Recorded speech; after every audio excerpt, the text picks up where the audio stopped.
So hi, this is Susan McGrath from EDU 527. As you noticed from the iMovie template trailer, I'm doing my video on GradeCam, which is an amazing assessment tool that you can use easily in your classroom. It's an online software that's free and then can hook up to any document camera that you might have in your classroom, as well as you can use any camera phone device or iPad. Lots of different versions that you can use there. So I'm going to show you some of the aspects of it and just how easy it is to use uh, for formative and summative assessments. You create a free account online from gradecam.com. And then what you'll have is a place to create multiple choice or rubric formatted answer sheets. And what you do then is you can scan these answer sheets through, again, the document camera or your portable device that has a camera phone. And by just hovering over the answer sheet, it will automatically grade it in seconds, and the students can immediately get feedback from what they did in a formative or summative assessment.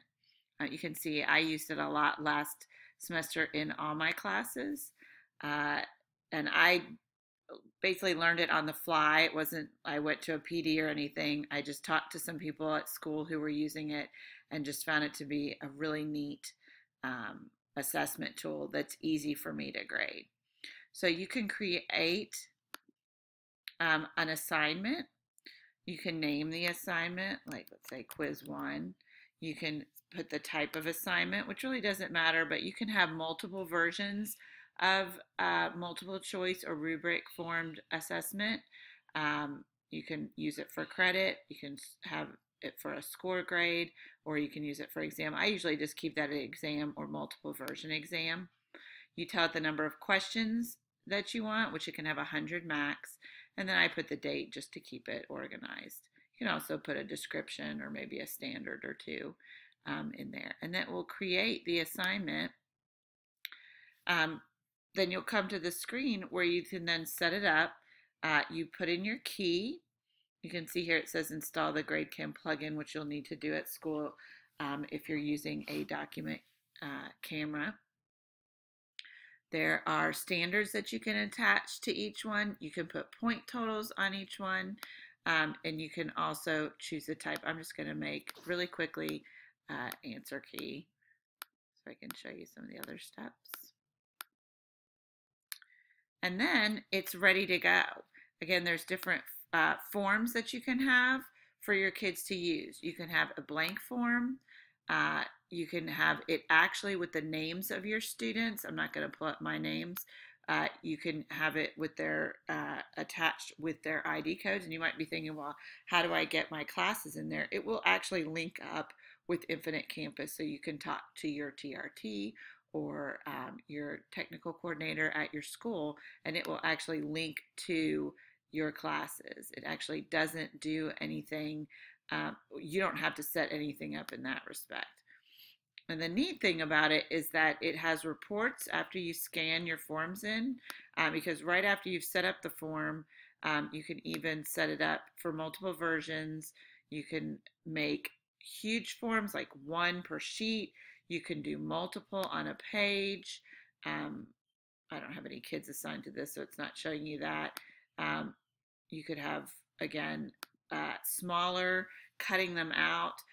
People at the GradeCam IFL presentation actually did personalized copies, but then laminated them and let the kids just use dry erase markers. So you didn't have to save paper, and you didn't have to have these printed out for each assessment, which I think is a great idea. But then you'll have reports where you can look at the item analysis. You can look at student scores. You can look at an exam report, and you can look at it with standards as well. So that's a pretty neat thing to look at in terms of, let's see, one I don't have any names on, in terms of how the students are doing, and you can track project progress as well. You can also share with teachers at your school. So if you create an answer key and want to share it with some other teachers in your same PLC or that teach the same subject matter, you can do that as well. But that is just a brief overview of what it does for you. It's an amazing device to have for your classroom in terms of uh, assessment and quick assessment. My students love to put the form under the document camera. I also walk around and during formative assessments and can, take a picture of hover my iPhone or my iPad over their assessment, and then we can talk about what was wrong with that question and how they did. I have not yet attached standards to it, but I want to start doing that with standard-based grading that we have at our school. And also, I haven't used the rubric form of it in open response items, but I want to start that as well. So I hope this is maybe just get you excited about a really easy way to use technology with formative and summative assessments in your classroom. Thanks so much.